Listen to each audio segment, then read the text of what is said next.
life, and justice. This is what we're talking about here. Humans for centuries have developed their own methods of bringing justice to society.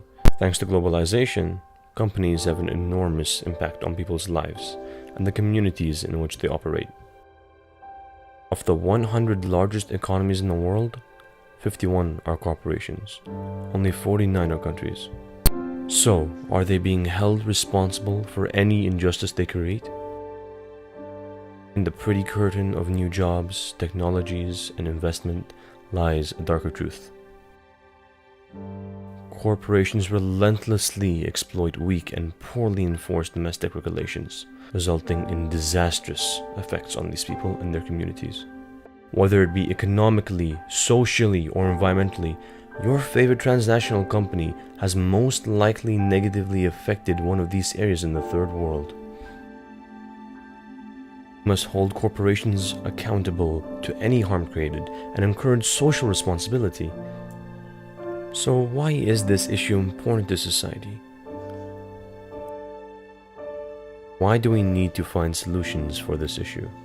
Firstly, holding these corporations accountable will stop the spread of corruption of large businesses in every part of the world. If we allow these companies to get too powerful, their actions will have little consequences, allowing them to essentially do what they please. This is what we are already seeing happen. Secondly, allowing these corporations to continue with their exploitation is against our moral obligation of helping out the less fortunate.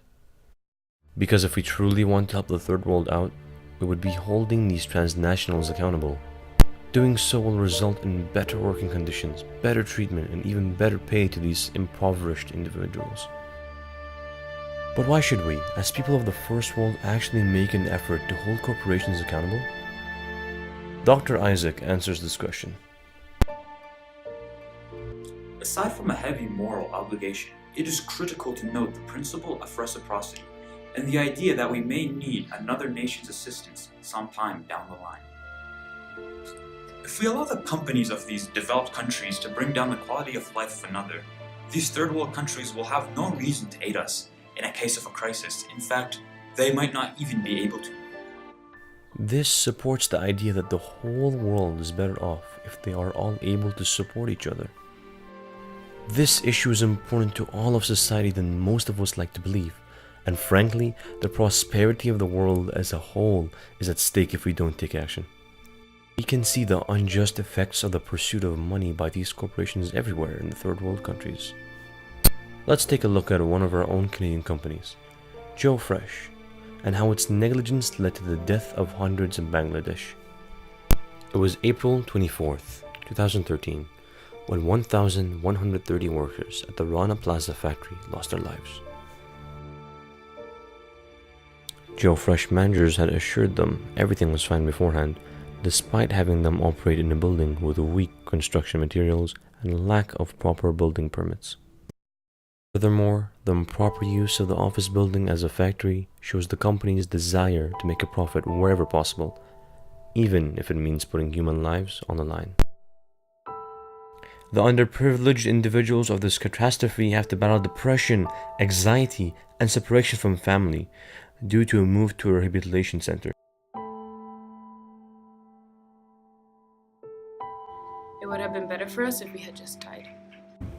I am no longer able to work because of my injuries. I am disposable to the company I work tirelessly for day and night. Even worse is that 5 years later, the company continues to operate in Bangladesh, and the people affected are still struggling to gain compensation for their devastating loss. Showing how these major companies lack accountability. Companies clearly haven't learned their lesson. This hasn't affected the men, women, and children of this developing nation just once. We can see tragedies like the Rana Plaza occur over and over again, not only in Bangladesh, but across countries in the same impoverished situation. Saddening, but the benefit of neglecting human rights for profit will always outweigh the small compensation these companies may have to pay. This, of course, drives the quality of life of these places straight into the ground. For example, more than 20,000 people died from a toxic gas leak in India from Union Carbide in 1984.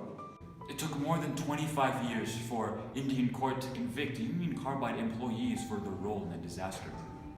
Moreover, more than 100,000 people sought medical attention after toxic waste was dumped in the city of Abidjan. All of this affects the wealth, health, happiness, and security of these places.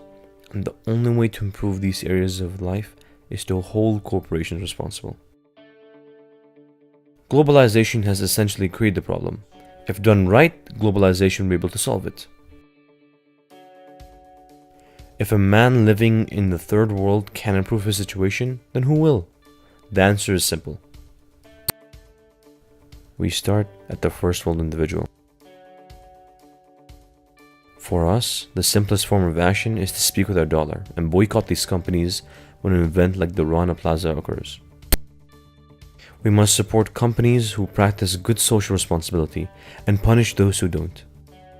This will encourage corporations to personally take responsibility and improve working conditions for the third world in order to not lose business from the first world. Fortunately, corporations are already beginning to realize this, as the world's largest investment firm is calling for corporations to realize their social responsibilities. Society is demanding that companies, both public and private, serve a social purpose. To prosper over time, we need companies to not only deliver financial performance, but also show that they can contribute to a society in a positive manner. Companies must benefit all their stakeholders, including shareholders, employees, customers, and companies in which they operate. However, we can still do more. We live in a democracy, and we're able to make change with our vote. We have to stand together and realize that this is an urgent issue that needs addressing. We can't and we won't have this.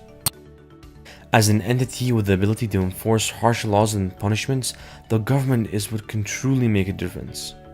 If the third world can't protect themselves, then we must have Canadian or American laws to protect these Canadian or American corporations from abusing their power.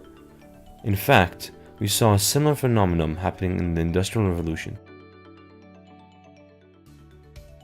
Once people started to realize their unjust situation, they started advocating for change. In response, the government slowly started to implement laws to protect worker rights and hold corporations accountable. But the government won't do this on its own. It's our duty as individuals to start this change. It's 2018 and corrupt business practices have no place in our world.